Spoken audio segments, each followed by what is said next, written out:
Welcome to IBTV. Kakinada జిల్లా జగ్గంపేటలో Telugu Desam party 44 ఆవిర్భావ దినోత్సవ వేడుకలు ఎమ్మెల్యే జ్యోతుల నెహ్రూ ఆధ్వర్యంలో ఘనంగా నిర్వహించారు. జగ్గంపేట కూడలిలో ఉన్న ఎన్టీఆర్ విగ్రహానికి పూలమాలలు వేసి నివాళులర్పించారు. అనంతరం పార్టీ జెండాను ఆవిష్కరించి స్వీట్లు పంపిణీ చేశారు.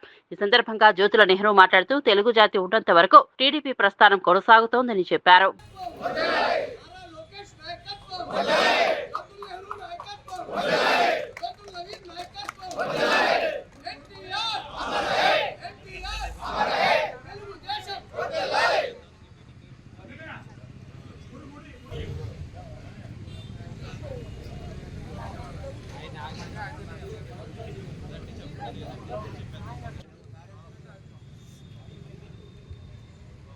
కర్లంపూడి నుంచి వారిని కూడా సైన్యం స్వాగతం పలుకున్నాం.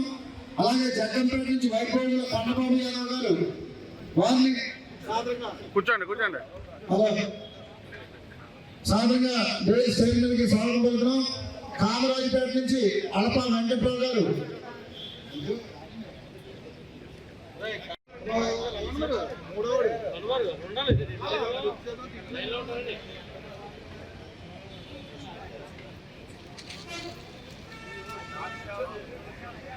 ఫోటోలు ఒకసారి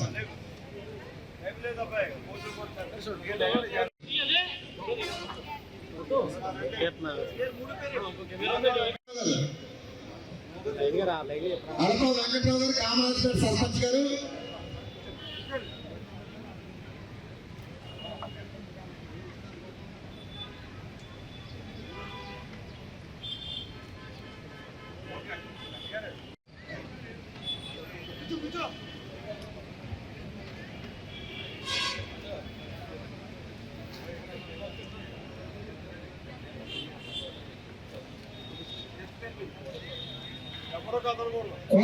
టీ నాయకుపల్లి నుంచి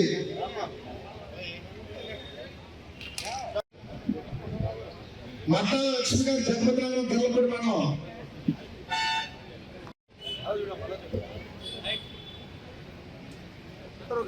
చీకట్లు అప్పలకుండా రావాలండి దగ్గర నుంచి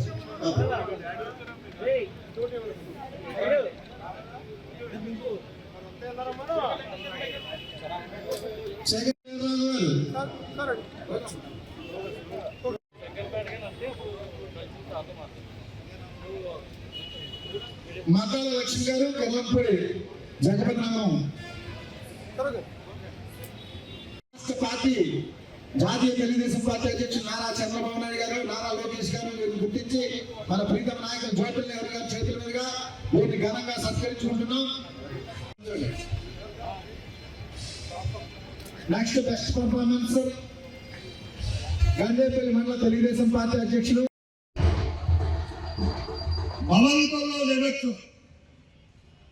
పెద్దవారి యొక్క ఆశీస్సులు పొందొచ్చు, పెద్దల్ని కలిసి నేను రాజకీయ పార్టీ పెడుతున్నానని చెప్పేసి వాళ్ళ ఆశలు తీసుకుని ఆశీర్వాదాలు తీసుకుని వెళ్ళిపోవచ్చు. కానీ అన్నగారి యొక్క ఆలోచన అది కాదు.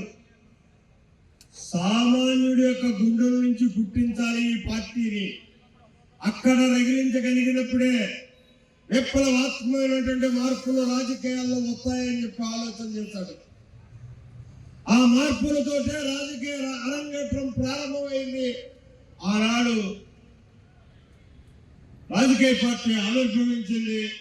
యావత్ ఆంధ్రప్రదేశ్ కూడా కదిలి వెళ్ళినటువంటి పరిస్థితి ఉంది. అయితే అదృష్టం నాకు కలగల. నేను ఎన్టీ రామారావు గారి అభిమాని. ఒక సినిమా ఉంటే 10 సార్లు చూసేటటువంటి పరిస్థితి నాది. ఆయన కోడలుద్దిని కాపురానికి శ్రద్ధనోత్సవ సందర్భంగా కాకినాడ వస్తే బంగారు బెల్ట్ ఇన్సర్ట్ చేసుకుని వచ్చాడు. ఆ బెల్ట్ లాగేసాను నేను. ఏమిరా నీకు కావాలా అన్నాడు. వద్దొద్దు, నేను చూడడానికి లాగాను, ఇది బంగారమా కాదా అని చెప్పంటే బంగారమే. అంత పిచ్చి అభిమానులు లేదు. కానీ ఆ రోజు మాత్రం నాకు ఓటేసేటటువంటి హక్కు కానీ మద్దతు పలికేటటువంటిది అదృష్టం కానీ కలగ. ఎన్టీ రామారావు గారికి అన్యాయం చేస్తున్నానని తెలుసు. మాట నిలబెట్టుకోవాలనేటటువంటి ఆలోచనతో నా స్థాయిలో వాళ్ళ పద్మనాభం గెలుపుకి పనిచేశాను. చాలా చిన్నోళ్ళు ఆ రోజుకి నేను ఒక గ్రామాలకు పక్క గ్రామాలకు పరిమితమైనటువంటి వాడిని. ఆ గ్రామాల్లో నా సత్తా అయితే చూపెట్టుకున్నాను, కానీ పై గ్రామాల్లో మాత్రం పనిచేయలే. ఎన్టీఆర్ గాలి విస్తృతంగా వేసింది. తోట సుబ్బారావు గారు దిగ్గాడు. 1-10 సార్లు బతమాలుకుని 6 మాసాలు గెలిచిన దగ్గర నుంచి కూడా మా మేనత్త ఆయన నా దగ్గరికి వచ్చి రోజుడికి రోజు బతమాలేవారు. నువ్వు రారా పార్టీకి అని చెప్పి.